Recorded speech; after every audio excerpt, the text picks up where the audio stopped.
The river sounded like moving stone as it pushed through the narrow canyon, a constant grinding roar that swallowed every other noise. Dawn had not yet reached the cliffs, leaving the water a flat, metallic gray. Major John Wesley Powell stood on a slab of cold sandstone, one hand braced on his wooden oar, staring upriver while mist drifted above the current. The men around him were waking slowly, stretching stiff backs and checking the gear lashed inside their small, white-hulled boats. It was August 28, 1869, 3 months into the first government expedition through the uncharted gorges of the Colorado River. Supplies were nearly gone, tempers even lower, and 3 of the 10 remaining men had decided they would not go any farther. Powell already knew their decision before they spoke it out loud. William Dunn, the most experienced mountain man among them, had been restless for days. So had brothers Oramel and Seneca Howland. They whispered at night, argued during the day, and had begun studying the canyon walls as if the river were a trap they needed to escape. The rapids ahead were rumored by their Shoshone guides to be impossible. The boats were battered, patched, and leaking. Food was stretched so thin that each man's ration would barely fill a bowl. They had lost 3 boats earlier in the summer, and 2 men had drowned. Now, at the mouth of a steep canyon they would later name Separation Canyon, the breaking point had arrived. Powell gathered the group near the boats and listened as Dunn spoke for the 3. His voice was calm but firm. They believed the next stretch of river would kill them all. They wanted to climb out of the canyon, follow the rim, and try to reach Mormon settlements somewhere to the west. Powell tried to reason with them. He told them the river was dropping, that the worst might already be behind them. The Howland brothers shook their heads. They had watched the boat slam into rocks and fill with water again and again. They were out of faith. Powell pleaded, not as a commander, but as a man trying to keep a team from fracturing at the edge of survival. He told Dunn he would go first into any rapid. He reminded them that climbing out of the canyon meant scaling nearly vertical walls with no food, no maps, and no knowledge of what lay beyond the cliffs. They listened respectfully, but their minds were made up. The 3 shook hands with the remaining men, packed bedrolls and rifles, and began climbing the slope of loose rock toward the rim while the others watched in heavy silence. Powell wrote later that he felt a deep sadness as he saw them disappear over the ridge. He had led armies through battle during the Civil War. He had lost his right arm at Shiloh. But watching 3 men walk willingly into an unknown desert felt different. They were no longer part of the expedition, yet he still felt responsible for them. He waited several hours before ordering the remaining crew to load the boats. There was no ceremony. Each man knew there was no margin for hesitation. The river did not care about their exhaustion or their fear. It only pushed onward. That same afternoon, Powell and the 6 men who stayed encountered 3 major rapids. Against every expectation, all 3 were navigable. They took on water but survived, shooting through foaming waves and jagged boulders that would have killed them earlier in the journey.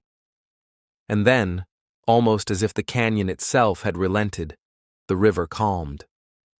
When they reached the next bend, they saw the cliffs widen and the walls soften. Not long after, they met a group of peaceful Shivwits people who fed them and guided them to safety. The expedition emerged into open country just a day after the deserting men had gone their own way.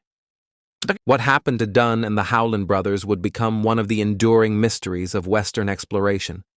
For years, stories circulated among settlers, Paiute communities, and Mormon families who lived near the canyon rim.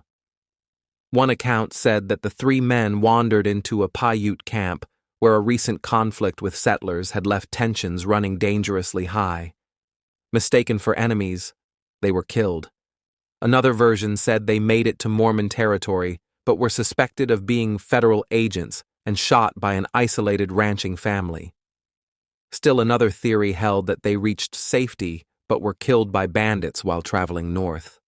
Decades later, When Powell returned to the region, he tried to trace their path. He found clues, bits of hearsay, a few second-hand reports, but nothing solid enough to confirm their final moments. The broken terrain of the plateau, with its maze of canyons and cliffs, had swallowed their trail. Local Paiute elders later said the killings were a misunderstanding during a time of fear and rising tensions, but even that account, while widely accepted, could not be proven. In Powell's official report, he wrote carefully about their departure and avoided assigning blame. He understood the weight of command and the hunger, fear, and exhaustion that had worn his men down.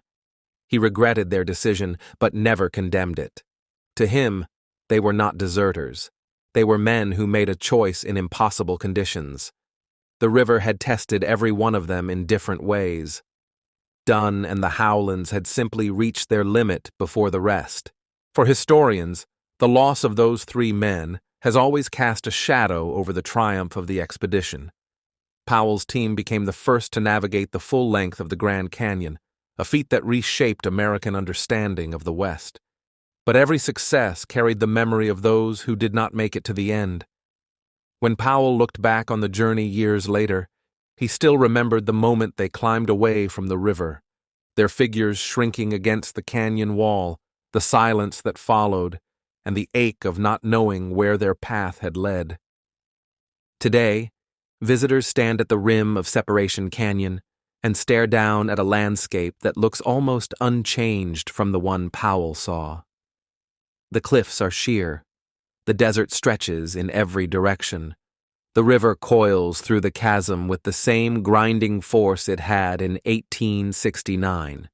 It is not difficult to imagine 3 men climbing into that vast loneliness, with nothing but hope and instinct to guide them. Their choice and their fate became part of the deeper story of the Colorado River, one written not just in maps and journals, but in the lives touched by Powell's expedition. The desert keeps its secrets well. Whatever became of Dunn and the Howland brothers remains hidden in the hard country above the canyon, somewhere between the river they fled and the settlements they never reached. Their story endures because it embodies the unforgiving uncertainty of the frontier, where determination could carry men far, but not always far enough. Thank you for listening to Deserted Trails. Subscribe for more forgotten stories from the old frontier.